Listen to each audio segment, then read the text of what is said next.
Soyez les bienvenus, aussi les invités qui sont de passage, qui traversent, ou comment on dit, ceux qui sont en voyage, soyez tous les bienvenus, du nord, du sud.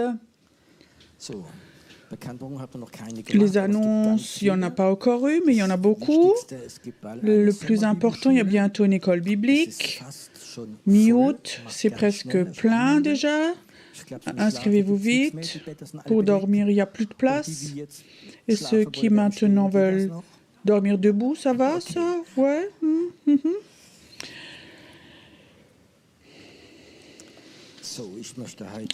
Ok, j'aimerais aujourd'hui lire un verset biblique. Est-ce que vous êtes prêts? Je commence avec un demi-verset. Éphésiens 4, une assemblée que Paul aimait beaucoup. Il faut que je trouve.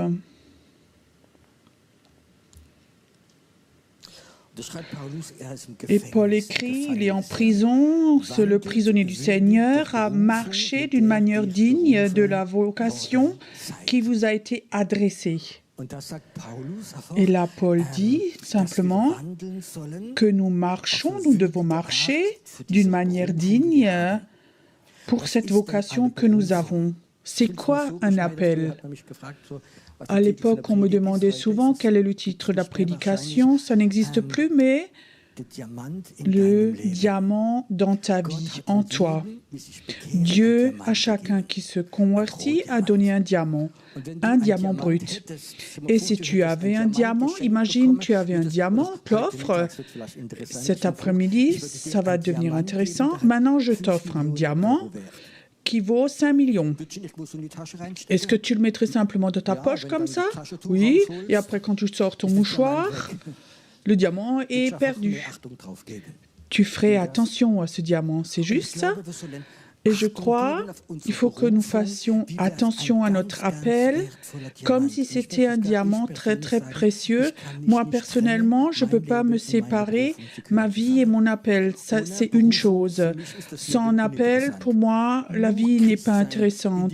Être que chrétien, aller à l'église, lire la Bible, chanter, prier et attendre que le Seigneur revienne, pour moi, ça ne me suffirait pas. Beaucoup de chrétiens disent oui, ça suffit. Si ça te suffit, c'est bon.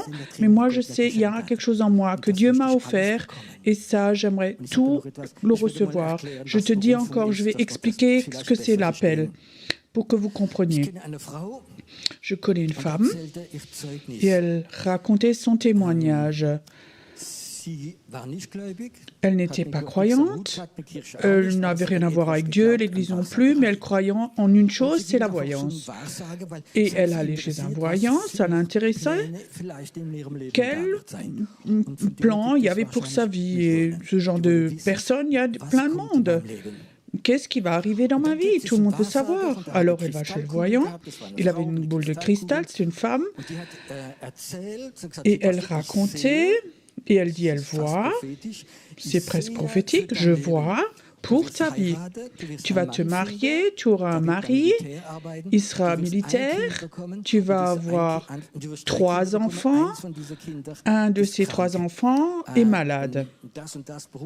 Et ceci, le job, et ceci, cela. Et après, je te vois dans la ville de Mulhouse, en France, je te vois marcher, tu arrives à un passage piéton, et là, ça passe au vert, tu commences à traverser, et tout d'un coup, c'est fini, c'est coupé, je vois plus plus rien, j'ai jamais vécu ça. Elle dit, c'est coupé. Effectivement, cette femme se marie, elle va avoir un mari qui travaille chez les militaires, elle reçoit 3 enfants, un était malade, et très malade, et dans le job aussi, tout ce que la femme avait dit, ça s'est réalisé. Jusqu'à un matin, elle était en ville à Mulhouse, et effectivement, elle se promène, elle pense à rien, et elle passe, elle est au passage piéton, ça passe au vert, le petit bonhomme, après 3 pas, qu'est-ce que vous pensez qui se passe maintenant? Camion, 40 tonnes. Non. Non, il n'y a pas de camion, mais pire. Il y a une femme de l'autre côté. Elle traverse au milieu de la rue, elle se croise, les 2 dames. Elle dit, Louise, tu me connais encore? Et elle se retourne, elle dit, non. Oh, tu es Alphonsine, oui, c'est moi. Et puis, il y a 20 ans, on était ensemble à l'école. On était sur les bancs d'école ensemble. Oui, viens voir, on boit un café.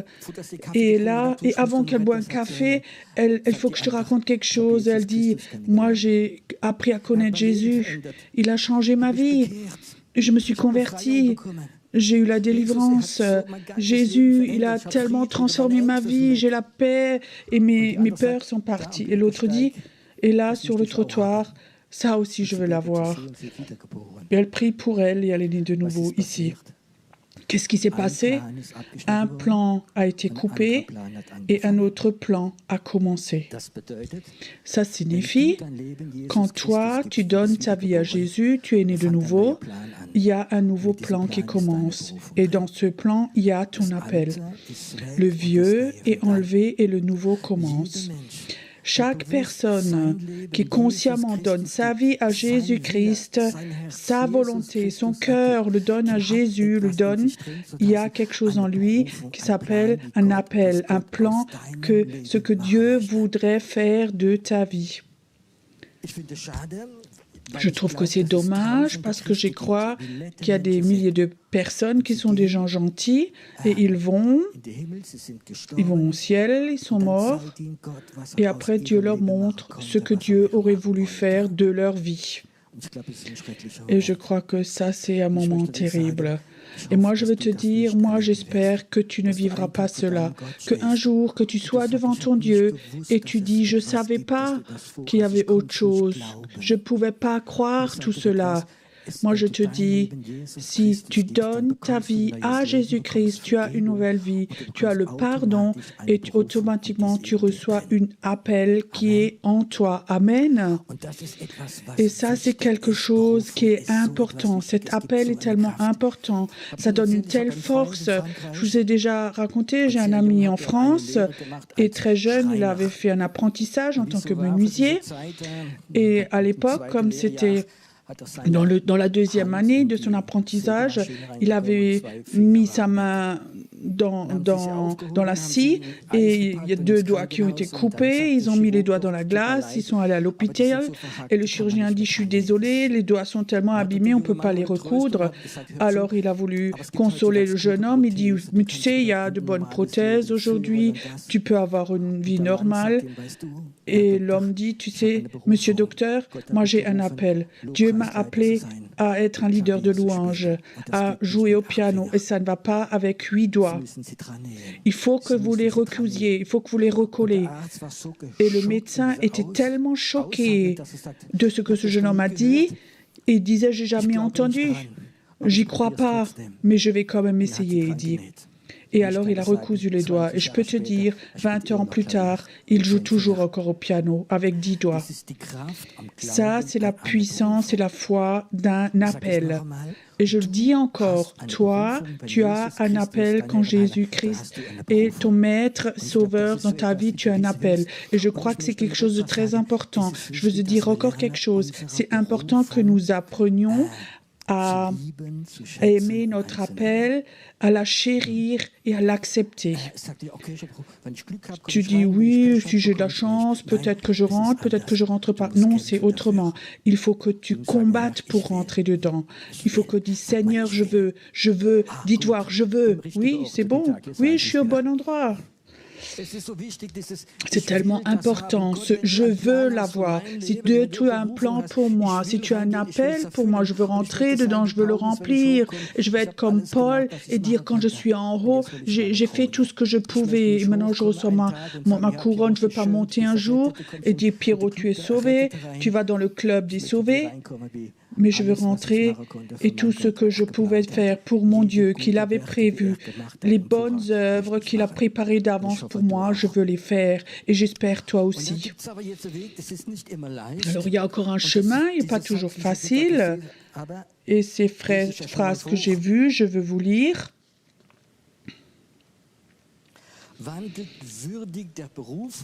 Donc, marchez d'une manière digne de la vocation qui vous a été adressée. Je crois que c'est important quand tu as un appel et c'est tout au fond de ton cœur. Vis dignement pour cet appel. Si quelqu'un sait humainement, il va un jour... Donc, j'estime beaucoup ces personnes-là, ce job. Son appel, par exemple, c'est d'enlever les poubelles dehors. Bon, c'est pas quelque chose de négatif. Tu n'as pas besoin de faire le bac, tu n'as pas besoin d'étudier, tu n'as pas besoin d'avoir plusieurs langues. Et tu utilises le vocabulaire que tu as. Mais si tu sais qu'un jour, tu vas être journaliste à TF1, sans doute, tu vas changer des choses dans ta vie. Je crois que ce jeune prince en Angleterre, il a eu 8, 9, 10 ans, le plus jeune des jeunes princes. Ne faites pas comme si vous lisiez que la Bible. Ok. Ce petit prince, il sait déjà aujourd'hui qu'un jour, il va être roi d'Angleterre. Est-ce que tu crois qu'il est éduqué comme tous les autres enfants? Est-ce que tu crois qu'il va dans les meilleures écoles, les meilleurs profs, les meilleures manières de table, qu'il reçoit en tout le meilleur? Je peux te dire, ton appel est plus important que le roi d'Angleterre. Vous comprenez dans l'esprit? Et ça, c'est quelque chose de très important. Nous devons être dignes pour cela. Et quelques choses sont marquées. Je vous lis que en toute humilité, douceur, avec patience, vous supportez les uns les autres avec amour. Nous devons nous supporter. Sans doute, il y a des gens ici, tu les aimes, c'est juste. Et il y en a certains, tu les aimes beaucoup, et certains, c'est solala. Il faut les supporter, tu comprends? Est-ce que tu penses juste à quelqu'un maintenant? S'il te plaît, ne te retourne pas maintenant. Il faut que nous nous supportions mutuellement avec amour. Ça veut dire aussi les chrétiens peuvent avoir différentes opinions, points de vue, caractères, différentes choses, mais nous devons quand même nous supporter. Ça veut dire, l'un porte les fardeaux de l'autre. Ça veut dire, Père, je te bénis le dimanche, mais avec toi, je ne vais jamais aller en vacances. Parce que tu es un peu bizarre. Oui, je sais, Dieu t'aime, mais tu sais, si Dieu l'aime, alors aime-le aussi. Et je crois que c'est quelque chose que nous devons apprendre. Imagine, tu as un appel d'être pasteur, un appel pour être berger. Et tu dis, oui, il y en a certains, je les supporte, et d'autres, je ne supporte pas. Comment Dieu peut libérer ta vie si ça, c'est pas en toi? Quand je travaillais encore dans une entreprise, donc j'étais déjà pasteur ici, alors parfois j'étais fatiguée, je disais Dieu, combien de temps je dois encore travailler jusqu'à ce que tu m'appelles à plein temps pour que mon cœur soit pas scindé. Tu sais ce que Dieu m'a dit? Quand toute l'entreprise où tu travailles sait que tu aimes Jésus, heureusement ce n'était pas une grande entreprise. Alors, il y avait dans cette entreprise, il y avait des gens que j'aimais bien, ils étaient tous incroyants, et certains un peu moins. Ou un un peu moins. Et ça, c'était le chef de production.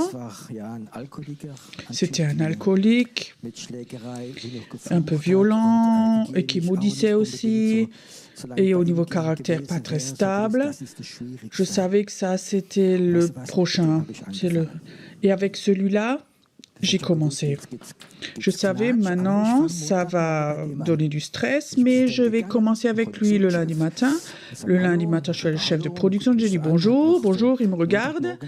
Le lundi matin, c'est peut-être pour ce genre de personnes pas toujours facile. Donc cette odeur de l'alcool était encore là. Et je dis, écoute, je ne t'ai jamais dit, mais j'ai donné ma vie à Jésus-Christ et il est mon Seigneur et mon Sauveur. Et je savais ce que je disais, il n'attendait pas ça, il était plutôt choqué. Et j'étais là, il ne savait pas ce qu'il devait dire. Et après un moment, il dit, oui, c'est OK.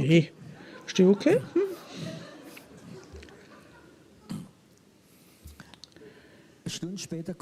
Une heure plus tard, mon chef vient me voir. Il dit, écoute, tu peux imaginer sur le toit en haut, la pluie rentre, vous pouvez venir avec moi, on peut monter là. On était donc sur le toit de l'entreprise où on cherchait l'endroit où rentrait la pluie. Et il y a un jeune collaborateur qui vient, qui monte. Est-ce que c'est juste que vous connaissez Jésus-Christ ? Et je pensais, OK, ça va vite ici. Et que j'étais un peu sur ma défense et je disais, est-ce qu'il veut maintenant... il est honnête ou il veut me rentrer dedans. Et en tout cas, je l'ai invité le soir au groupe de maison. Et alors, il vient au groupe de maison le soir. Après un quart d'heure, on parle, il raconte. Il avait 20 ans. À 16 ans, il avait déjà vendu son sang à Satan. Tu comprends? Ça, c'était notre premier grand délivrance qui était là. Je peux te dire, 8 jours après, l'entreprise a fermé. Moi, j'étais libre pour servir Dieu. Ça allait vite. Si j'avais pas fait, peut-être l'entreprise existerait encore, je sais pas. Je serais pas là. Je crois que c'est tellement important parfois. Quand tu connais quelqu'un, avec cette personne, tu n'arrives pas. Et Dieu dit, j'aimerais que tu supportes tout le monde. Alors commence chez cette personne et dire, Seigneur, j'aimerais avoir un amour particulier pour ce frère, cette sœur, que parfois j'ai critiqué dans mon cœur. Donne-moi de l'amour pour cette personne, je vais aller là-bas, je vais transmettre l'amour de Dieu. Est-ce que c'est une bonne idée? Est-ce qu'il y a quelqu'un qui tu penses, tu vas le faire. Tu sais, juste écouter une prédication ne rapporte rien, mais la mettre en pratique. Tu sais, ils vont tous au ciel. Oui, mais avec celle-là, j'aimerais rien avoir à faire. Dieu voudrait appeler les personnes qui ont surmonté, qui sont capables de surmonter. Surmonter, ça signifie aller contre sa propre chair, de dire Seigneur, je décide maintenant, dans cette église, là où je suis, à supporter toute personne, aimer toute personne. Tu ne vas jamais aller dans ton appel si tu dis au Seigneur, une partie j'aime et une partie pas. Tu es sauvé. Tu vas avoir beaucoup de cure d'âme, mais je te dis, ça a à voir avec ton appel. Alors, il y a d'autres choses encore qu'on a lues. L'humilité. L'humilité, c'est une des choses les plus importantes qu'un homme ou une femme de Dieu, un homme, qu'a un appel d'avoir cette humilité. Cette humilité te protège de l'orgueil, de toute attaque. L'humilité, c'est un des plus grands cadeaux de l'esprit, mais il faut le vouloir. Et toute ta vie, et toi et moi, on aura un ennemi, c'est l'orgueil.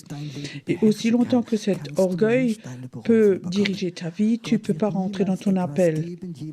Dieu ne donnera jamais quelque chose à quelqu'un qui va être nocif pour lui. Au appel, c'est toute puissance, la puissance. Si Dieu te donne l'autorité, la puissance, toute puissance, et tu n'as pas d'humilité, un jour l'orgueil va te bouffer et tu vas blesser tellement de gens et peut-être tuer certaines personnes spirituellement. Dieu ne te donne pas cette autorité parce qu'il sait c'est pas bon pour toi, c'est pas bon pour son royaume et c'est pas bon pour les personnes. La douceur. C'est quoi l'inverse de la douceur? Je veux décrire ça comme la colère, colérique. Je sais, vous connaissez pas ça, vous? C'est bon? Oui, c'est beau. Oui, moi, je connais ça. C'est quoi la colère? Quand tu ne peux pas contrôler tes sentiments. Quand tu ne peux pas contrôler tes sentiments, tu laisses juste sortir de toi et tu fais une atmosphère terrible avec. Et je crois que Dieu voudrait qu'on soit doux, que nous puissions avec douceur nous servir. Et je crois que nous recevions ça plus et plus encore pour qu'on nous ayons pas un peu pour notre appel, mais qu'on en ait beaucoup. Mais la patience aussi. Je me surprends toujours moi-même que je suis l'inverse, moi. Lundi, j'étais à la clinique, j'avais rendez-vous. Et j'avais vu qu'il y avait 4-5 personnes devant moi. J'ai dit tout de suite, j'ai rendez-vous. Et elle disait, oui, oui, les autres aussi. Et je dis, qu'est-ce que c'est comme organisation? Alors, elle me dit, vous êtes sans doute impatient, vous. Et elle ne sait donc pas que je suis pasteur. Et je disais, oui. Ok, alors allez un peu devant. Je souhaite avoir cette patience avec les personnes. Je reconnais, il m'en manque beaucoup, mais je sais, ça peut aussi empêcher d'aller dans son appel. Est-ce qu'il y a des personnes ici qui ont souffert dans leur vie parce qu'ils ont eu un papa, une maman ou un chef impatient? Vous pouvez lever la main, oui. Comme c'est terrible quand on a un père impatient. Tu sais très bien, si tu ne comprends pas tout de suite ça, tu n'oses même plus de demander. Ou si tu ne comprends pas assez vite, corporellement, on t'en tape une. Et beaucoup de personnes ont été détruites parce qu'ils ont eu des leaders sans patience. Et il y a parfois des leaders spirituels impatients. Si ton leader spirituel n'était pas patient, mais tu as un Dieu qui est patient. Si Dieu n'était pas patient avec moi, ça fait longtemps que je ne serais plus là. Il a tellement de patience avec ma vie et je dis tellement de fois je fais ça plus, je fais mieux, je n'ai pas fait et je me rappelais et je dis Seigneur, est-ce que tu as encore de la patience avec moi? Combien de temps encore? Alors il dit je suis la patience. Dieu n'a pas de la patience, il est la patience, il est l'amour, il est la force. Il n'a pas la force, il est la force. Et je crois qu'on a un Dieu qui a la patience et quand on vient dans sa présence, alors il veut aussi nous offrir ces choses que nous n'avons pas. Il nous offre aussi l'amour pour nous supporter les uns les autres. Et il nous parle aussi de l'unité de l'esprit. Comment veux-tu être un avec des gens différents, différentes générations, différents jobs, différents pays, langues? Comment est-ce que les gens, on peut les rendre un? Pour les hommes, je dis toujours, il y a deux choses qui nous unissent. C'est le Saint-Esprit et la deuxième chose, c'est le football. J'ai joué au foot en Afrique, en Amérique du Sud, dans d'autres pays. Sans langage, on se comprend toujours. Et il y avait une unité qui était là. Mais le Saint-Esprit a la capacité de nous rendre un, même si on a différentes théologies, différentes connaissances, révélations. C'est tellement important que les chrétiens, quand ils ont une révélation théologique, alors ils imposent cette révélation à tout le monde. Et si quelqu'un n'a pas cette connaissance, on va l'imposer. Je crois qu'on a différentes révélations, respecte-la dans un esprit. Vous comprenez? Il y a des temps où les gens ont des révélations, elle est peut-être pour toi, ou à un moment précis, et quelqu'un d'autre ne l'a pas, et pas dans le même temps, et Dieu ne lui donne pas. Arrête d'imposer ta révélation aux autres. J'ai appris quelque chose quand je prêche. dans d'autres églises. Ce qui est important, je n'essaie jamais d'imposer mon opinion, ma religion à d'autres personnes. Je veux dire, Dieu, j'aimerais servir les autres. Je ne vais pas montrer mes révélations théologiques, mais j'aimerais servir. Et je crois que c'est quelque chose qui est très important. Cette unité dans l'esprit. Dieu parfois nous envoie des circonstances où on peut éprouver cette unité de l'esprit. Je vous donne un exemple. Il y a une marque de bière qui s'appelle comme ça aussi. Corona, Corona. Je ne vais pas dans les détails, mais sinon l'unité est détruite. Mais qu'est-ce que nous, on a vécu dans l'Assemblée à cause d'un problème qui n'était même pas marqué dans la Bible, où les gens se sont disputés pour et contre. Comment est-ce que nous, on veut rentrer dans notre appel, changer le monde, si on n'est pas capable de laisser l'opinion des autres gens aux autres? Je crois que Dieu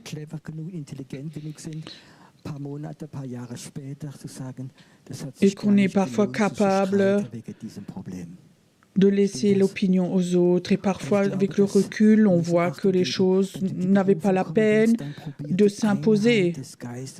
Et c'est de recevoir l'unité de l'esprit. Il y a un baptême, un enseignement, un esprit.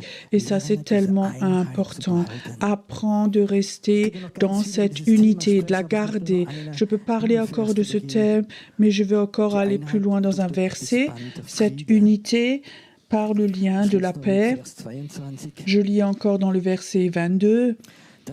Par rapport à votre vie passée du vieil homme qui se corrompt par les convoitises trompeuses, à être renouvelé dans l'esprit de votre intelligence et à revêtir l'homme nouveau, créé selon Dieu dans une justice et une sainteté que produit la vérité. Paul dit il faut qu'on enlève notre vieux manteau de notre vieil homme et mettre le nouvel homme, le nouveau manteau. C'est une décision prophétique qu'on peut prendre. Cette vieille habitude, en tant qu'un croyant, je l'enlève, je le déshabille. Et le nouveau, je vais le mettre comme un manteau. Parfois, j'ai découvert ce vieux manteau, ce vieil homme et ce vieux nouveau. On avait deux frères sympas qui étaient à l'église assez longtemps. Il y en a un qui est déjà seul Seigneur. Et de caractère, c'était pas le plus doux, mais avec son passé, beaucoup de violence dans son enfance et tout, c'était assez difficile. Et au niveau du caractère, c'est difficile, mais cet homme, ce frère, avait vraiment une conversion exemplaire. Il vivait pour Jésus. Et un jour, on était comme ça, on faisait un séminaire quelque part, et il était croyant depuis 2 semaines, et je le vois dans sa voiture, il écoute la louange, et il pleure. Et c'est pas un gars qui pleurait vite, mais il a vraiment les larmes qui coulaient sur ses joues. Et il disait, pendant des années, j'écoutais toute cette autre merde de musique, et pourquoi j'avais besoin de 50 ans pour que je découvre cette musique-là. Il était tellement touché et dire quelle transformation. Et il savait que la louange, c'est quelque chose que Dieu veut pour nous. Et j'avais raconté ce témoignage à ma femme et ça m'étonnait que cet homme tellement dur comme ça soit tellement touché par Dieu et toute la journée il écoute la louange et 15 jours après on l'a invité chez nous et on avait joué au foot ensemble. Alors je remarquais, le vieil homme, il ne l'a pas encore enlevé. Et malheureusement, au foot aussi, quand maintenant tu tapes contre la jambe, au lieu d'aller dans le ballon, oui, bon, je ne voulais pas. Donc tu vois que le vieil homme n'est pas encore enlevé quand tu mens comme ça. Alors je l'ai pris de côté, j'ai dit, écoute, tu es donc maintenant chrétien. Tu sais, il faut que nous reconnaissions nos fautes, de les dire, et quelque part, il était là sur le terrain de foot et je sentais comme il priait, il disait « Seigneur, je veux plus être le vieux, celui qui se combattait ou qui disputait, et il l'a enlevé. » Et j'étais là avec, et je voyais dans l'esprit comme ça se passait là. Maintenant, il savait, je vais jouer au foot autrement, je vais plus être le vieil homme, mais le nouveau. Et là, ça dans beaucoup de situations.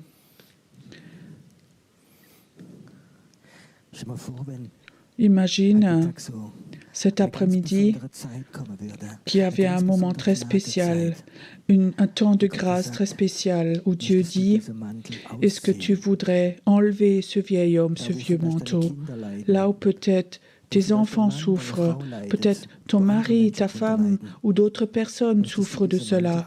Est-ce que tu veux enlever ce vieux vêtement, consciemment aller à la croix et dire « Dieu, j'enlève cet habit de ces vieilles habitudes, je veux les enlever, je veux les déposer et voir, aimer le nouveau manteau, le nouvel homme. » Il y a des choses dans notre vie qu'il faut que nous fassions nous-mêmes. Et il y a des moments où le temps de grâce vient et nous aide à faire certaines choses. Le vieil homme, enlever le vieil homme.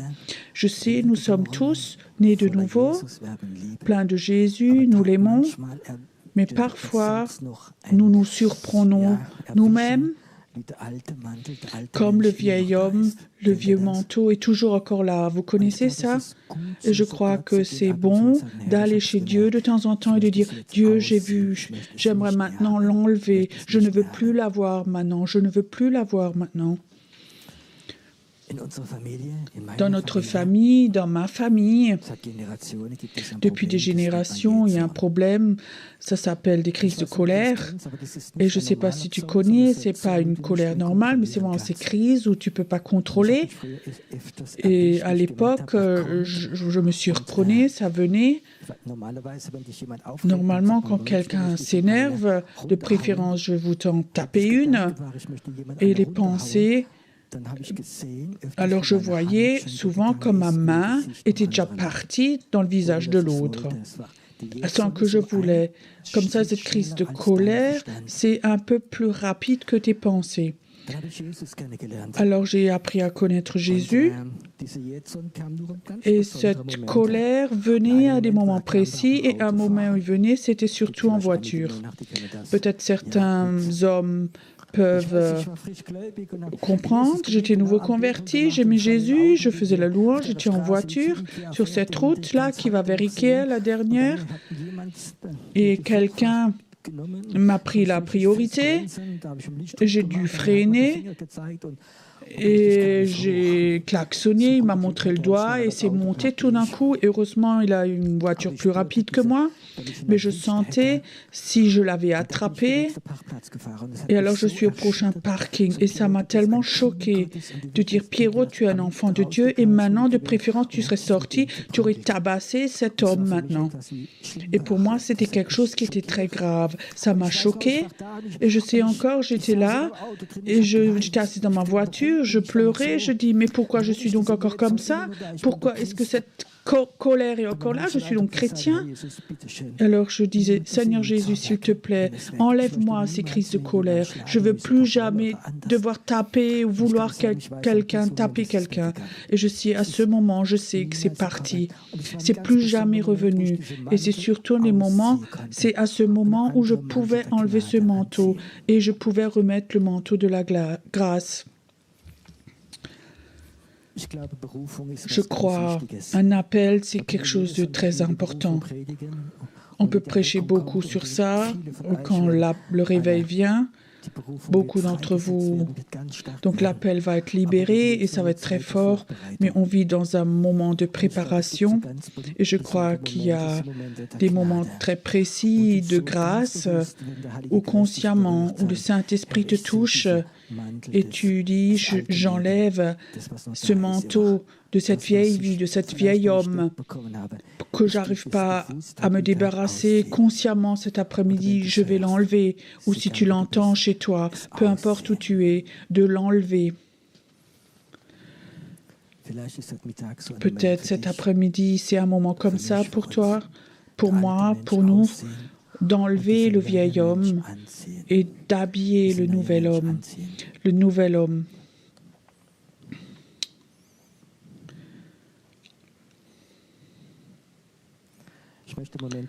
J'aimerais un moment que personnellement, que tu passes un temps avec Dieu maintenant. Personne ne doit se sentir accusé cet après-midi. Le Saint-Esprit n'accuse personne, mais il nous convainc avec l'amour de Dieu. Le Saint-Esprit est un gentleman. Vous, les femmes, vous savez ce que c'est un gentleman. Quand tu vas au restaurant avec lui, alors il vient et il t'enlève ton manteau. Et les femmes aiment cela. Oh, cet homme, il m'enlève le manteau, il l'accroche. Le Saint-Esprit, c'est un gentleman. Et il aimerait cet après-midi t'aider dans ce manteau du vieil homme à l'enlever. Il débat, il faut que tu le fasses. Non, non, il t'aide. Il t'aide à enlever ce vieil homme. Ne viens pas devant pour être béni, mais viens si tu sens comme le Saint-Esprit veut t'aider d'enlever ton vieil homme, quelque chose qui dans ta vie que tu ne gères pas encore, quelque chose qui gère encore ta vie. Peut-être c'est dans tes pensées, peut-être c'est quelque chose que personne ne connaît, même pas ton ami le plus proche, ton mari ni ta femme. C'est quelque chose entre Dieu et toi.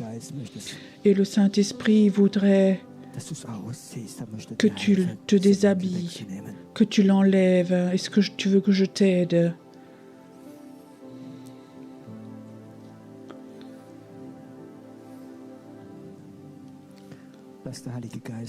Laisse le Saint-Esprit te toucher, t'appeler, d'enlever le manteau, un manteau de grâce, un manteau de grâce qui t'aide à rentrer dans ton appel. Il n'y a pas de condamnation pour ceux qui sont en Jésus-Christ. Il n'y a pas d'accusation non plus. Mais si le Saint-Esprit vient et te montre, enlève ce manteau, alors ne lui résiste pas. Alors tu peux venir vers lui. Et tu vas voir comme les condamnations vont partir de ta vie. Ou tu vas voir comme peut-être tu vas être digne de porter ton appel, digne de porter ton appel. Merci Seigneur que tu es là et que tu leur offres un nouveau manteau, un manteau de guérison, un manteau qui guérit ton cœur, un manteau de pardon. Tu es une bonne maman, aussi une bonne maman spirituelle. Merci Seigneur que maintenant, que dans cette salle, ces miracles se font, que là où le vieux vêtement nous avait fatigués, que ce nouveau manteau nous redonne notre force, comme les aigles pour voler tout en haut.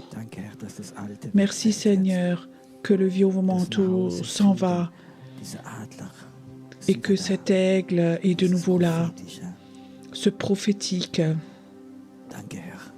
Merci Seigneur qu'il y a des secrets entre lui et Dieu, que toi tu agis maintenant.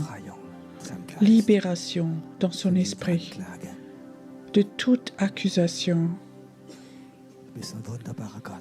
Tu es un Dieu merveilleux. Tu es un Dieu merveilleux.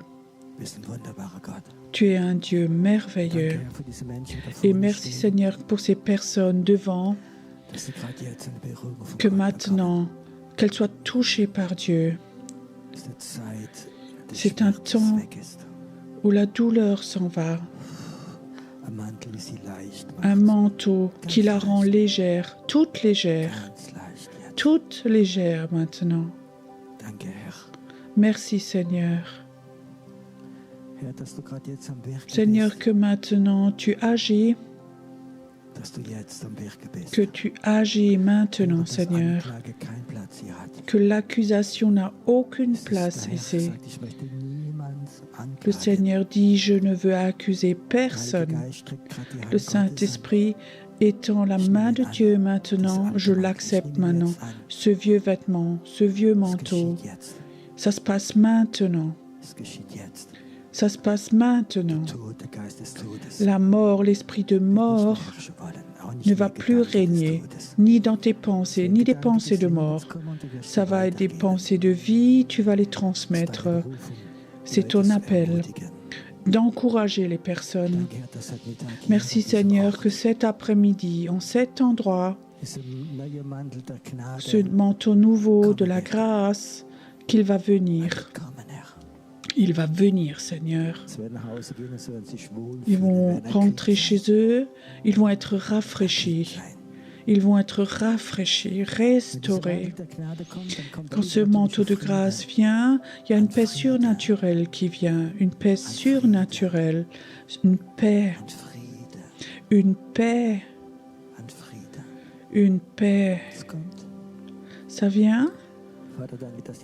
Père, merci que toute accusation s'en va et que la paix vient. La paix. La paix, que maintenant qu'elle vient et que tu es comme un papa qui la prend dans ses bras, que tout s'en va, que tout s'en va.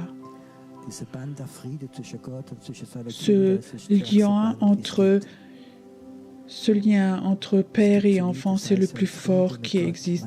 Il y a un chant qui dit « Quand la paix de Dieu remplit mon âme et qu'on se sente bien ». Quand Dieu fait quelque chose, alors on peut dire, nous nous sentons bien. Nous nous sentons bien dans le Seigneur, parce que ce lien de paix est entre lui et nous. Merci qu'aujourd'hui tu prends ce vieux vêtement et tu les brûles dans le feu de Dieu. Et que cet après-midi, la délivrance se passe ici. La délivrance. La délivrance. Reste un moment dans la présence de Dieu et que si les collaborateurs de l'Assemblée veulent encore servir, vous pouvez servir encore demain. Mir ist wohl.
Ich komme in deine Gegenwart,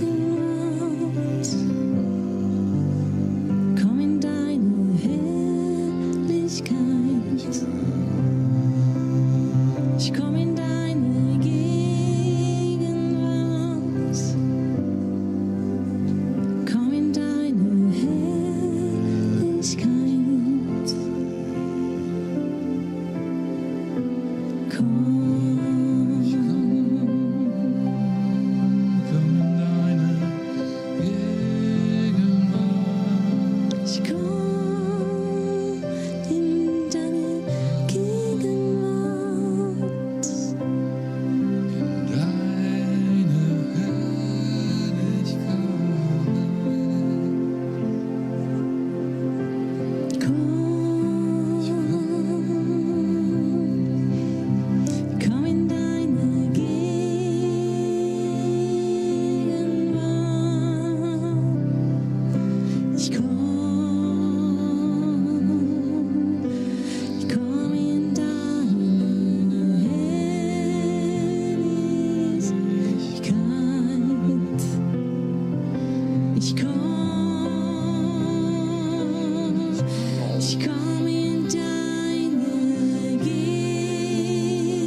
bist du. Vater bist du.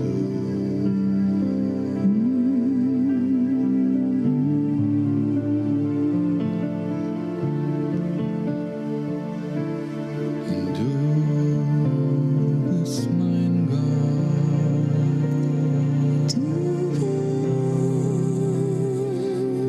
bist Du bist mein Gott. Du bist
Vater im Himmel, heilig bist nur du. Dein König, Reich kommen, dein Wille soll geschehen.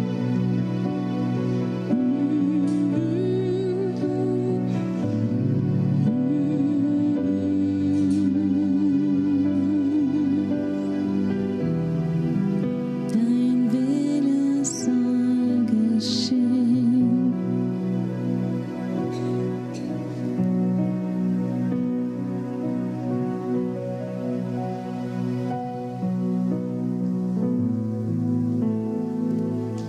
Wenn ich deine Heiligkeit bestaune, deine Schönheit klar vor Augen sehe, dann verblasst, was ich um mich sehe in deinem Licht. Wenn ich deine Nähe deutlich spüre, deine Liebe völlig mich umhüllt, dann verblasst, was ich um mich sehe in deinem Licht. Ich bete dich an. Ich bete dich an.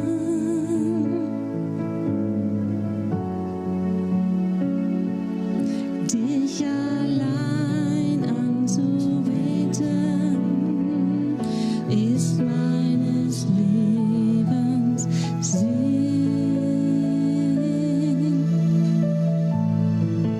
Ich bete dich an. Oh, ich bete dich an.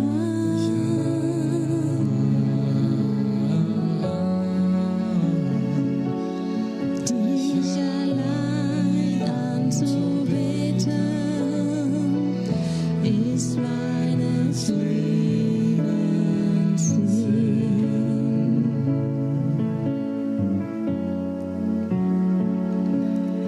Dich allein anzubeten ist meines Lebens Sinn. Lebenssinn. Ich bete dich an. Oh, ich bete dich an.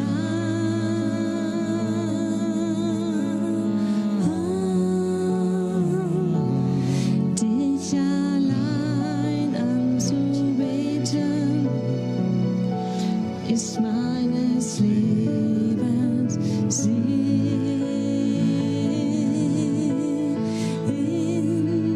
Ich bete dich an, Jesus. Ich bete dich an. Oh Jesus, Dich allein anzubeten ist meines Lebens Sinn.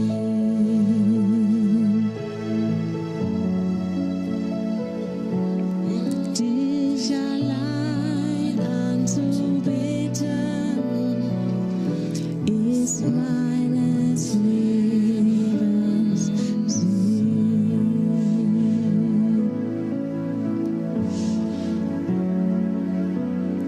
Dich allein anzubeten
zuvor.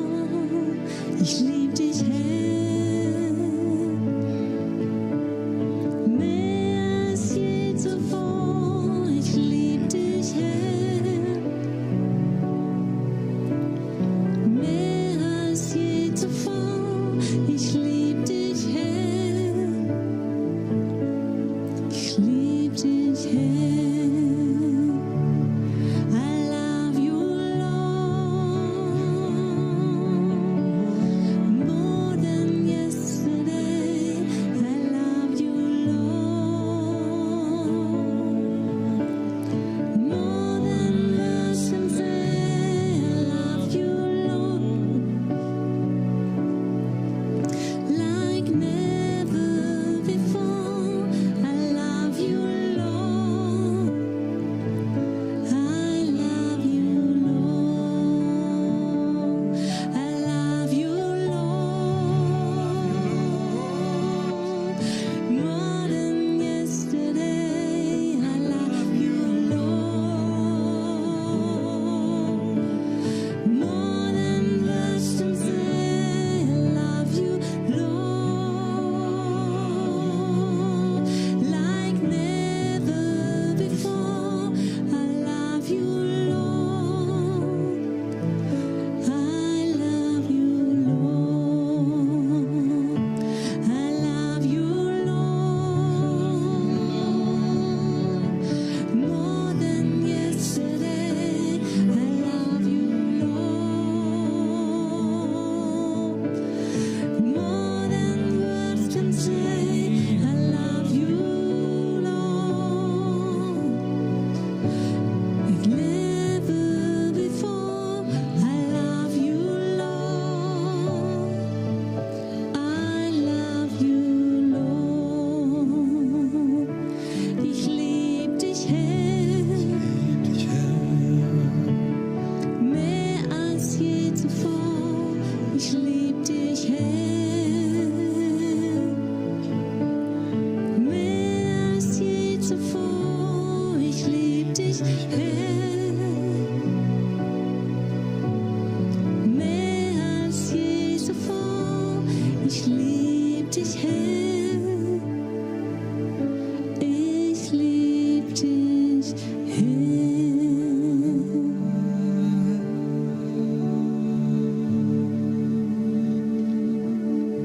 Love me tender, love me sweet.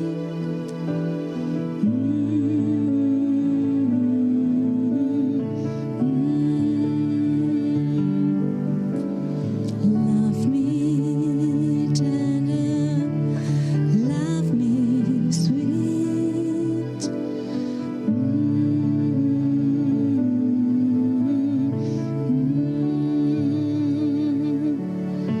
Love me tender,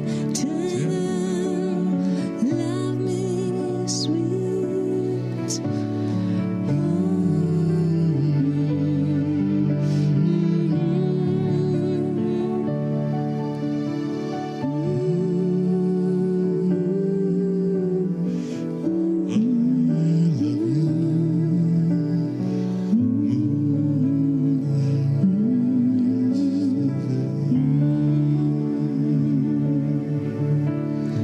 Love me tender, love me sweet.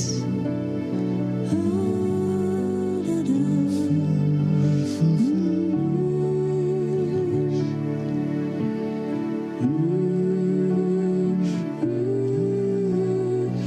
I love you.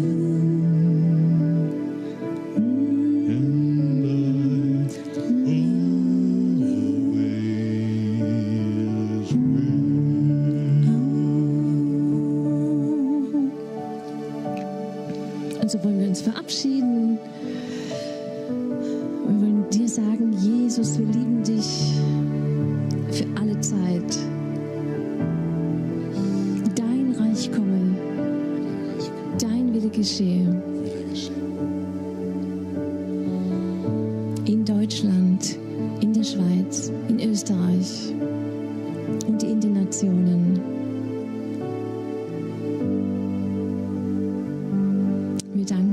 für die wunderbare Botschaft. So, du kannst uns auch abonnieren. Gib uns weiter. Wir freuen uns und wir sagen Tschüss, Goodbye aus Heidelberg. Schön, dass ihr dabei wart.